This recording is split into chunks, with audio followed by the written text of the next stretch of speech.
Assalamualaikum warahmatullahi wabarakatuh. Halo teman-teman, kami dari kelompok 5 akan menampilkan hasil dari diskusi kami nih. Sebelum itu yang saya hormati, Ibu dosen pengampu, Ibu Tuti Anggraini. Selanjutnya kita masuk ke materi yang pertama nih guys. Nah, yang pertama itu kita membahas soal pengertian dari kafalah. Kafalah adalah salah satu akad dalam fikih muamalah yang berkaitan dengan penjamin atau pertanggungan. Secara etimologis, kata kafalah berasal dari bahasa Arab yang berarti menanggung, menjamin, atau bertanggung jawab terhadap sesuatu. Kafalah didefinisikan sebagai akad penjamin yang dilakukan oleh seseorang penjamin terhadap kewajiban atau tanggung jawab pihak lain yang dijamin kepada pihak ketiga penerima jaminan, sehingga pihak penjamin ikut bertanggung jawab atas pelaksanaan kewajiban tersebut jika pihak yang dijamin tidak mampu memenuhinya.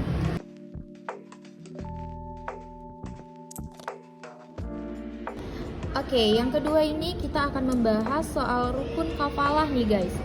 Rukun kafalah yang pertama itu ada kafil atau penjamin. Kafil adalah pihak yang memberikan jaminan atau penjamin dalam akad kafalah.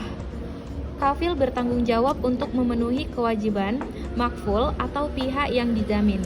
Jika makful tidak dapat memenuhi kewajibannya, dalam konteks ini kafil berperan sebagai penjamin yang memberikan jaminan atas kewajiban tertentu seperti pembayaran hutang atau pelaksanaan tugas tertentu. Nah, rukun yang kedua itu ada makful anhu atau yang dijamin. Makful anhu atau yang dijamin adalah pihak yang dijamin dalam akad kafalah. Makful anhu adalah orang yang kewajiban atau tanggung jawabnya dijamin oleh kafil atau penjamin. Jika makful anhu tidak dapat memenuhi kewajibannya, maka kafil yang akan bertanggung jawab untuk memenuhi kewajiban tersebut. Dalam akad kafalah, makful anhu adalah pihak yang menerima manfaat dari jaminan yang diberikan oleh kafil.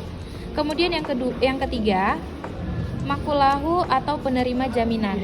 Makfulahu adalah pihak yang menerima manfaat dari jaminan yang diberikan oleh kafil atau penjamin atas kewajiban makful anhu yang dijamin. Makfulahu adalah pihak yang berhak menerima pembayaran atau pelaksanaan kewajiban yang dijamin oleh kafil jika makful anhu tidak dapat memenuhi kewajibannya. Dalam akad kafalah, makfulahu biasanya adalah pihak yang memiliki hak atas kewajiban yang dijamin, seperti kreditur atau pihak yang memiliki klaim atau atas makful anhu. Yang keempat, makful bihi atau objek jaminan. Makful bihi adalah objek yang menjadi fokus jaminan yang diberikan oleh kafil atau penjamin kepada makfulahu atau penerima jaminan. Jika makfulahu atau yang dijamin tidak dapat memenuhi kewajibannya, maka kafil bertanggung jawab untuk memenuhi kewajiban makful bihi tersebut. Nah, yang kelima, sigot atau ijab kabul. Sigot adalah istilah dalam hukum Islam yang merujuk pada akad atau perjanjian kafalah yang bersifat umum, yaitu jaminan yang diberikan oleh seseorang atau kafil untuk memenuhi kewajiban orang lain atau makful anhu tanpa menentukan objek jaminan yang spesifik. Next, syarat kafalah. Syarat kafalah ada 4. Yang pertama, objek jaminan harus berupa kewajiban yang bisa diukur dan diketahui, misalnya jumlah utang yang pasti. Yang kedua, penjamin dan pihak yang dijamin harus memiliki kapasitas hukum, artinya tidak dalam kondisi yang menghalangi transaksi seperti gila, anak-anak, atau dipaksa. Yang ketiga, tidak boleh mengandung unsur yang diharamkan seperti riba, gharar, atau tipu daya. Nah, yang terakhir yang keempat, tidak bergantung pada syarat yang belum jelas atau tidak mungkin terjadi.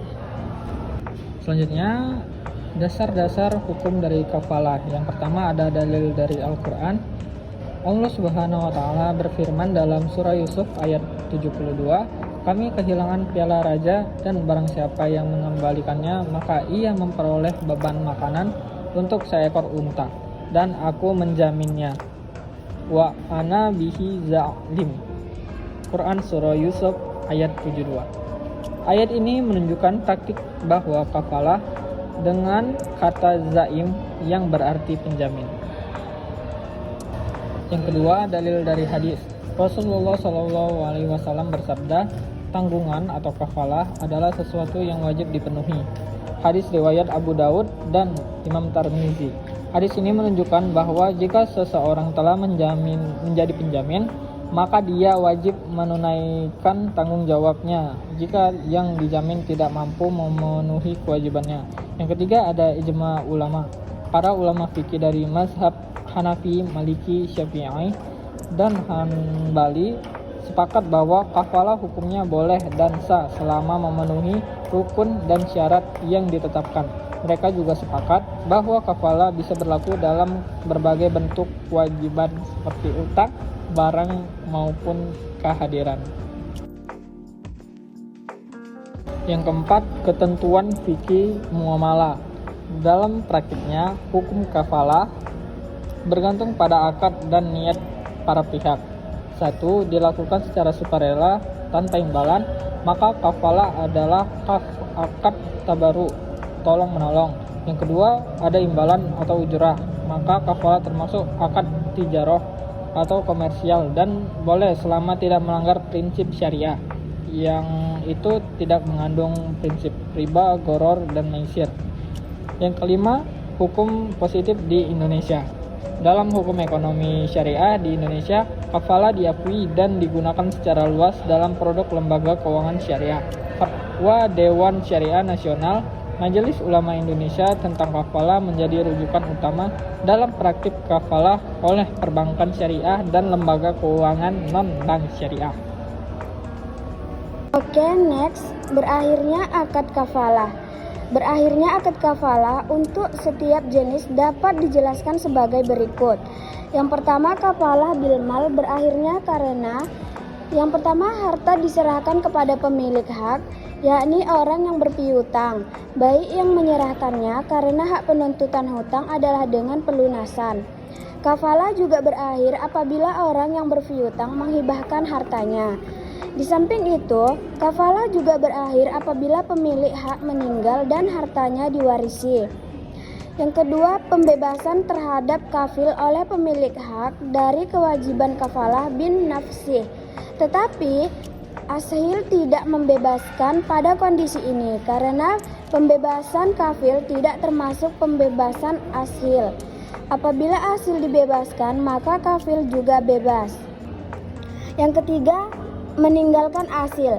Apabila asil meninggal, maka kafalah menjadi berakhir dan kafil terbebas dari tuntutan. Jadi, asil tidak mungkin dihadirkan. Demikian pula kafalah berakhir karena meninggalnya kafil.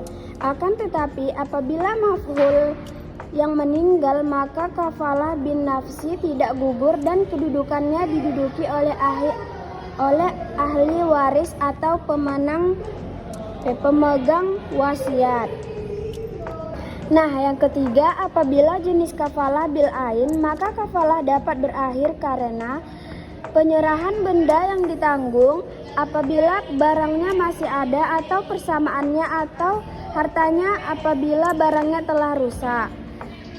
Yang kedua, pembebasan kafil dari kafalah. Misalnya berkaitan pemilik hak, saya bebaskan engkau dari kafalah. Demikian pula kafalah dapat gugur karena pembebasan asil. Oke, next, macam-macam kafalah.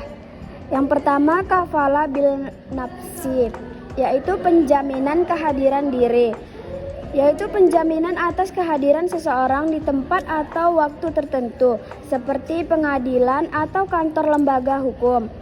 Penjamin menjamin bahwa pihak yang dijamin akan hadir sesuai perjanjian.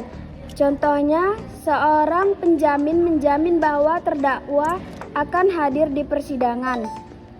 Yang kedua, kafalah bil mal, yaitu penjaminan atas sesuatu kewajiban harta benda seperti utang atau pembayaran. Jika pihak yang dijamin tidak mampu membayar, maka penjamin wajib melunasinya. Contohnya, penjamin membayar utang apabila pihak yang dijamin gagal membayarnya.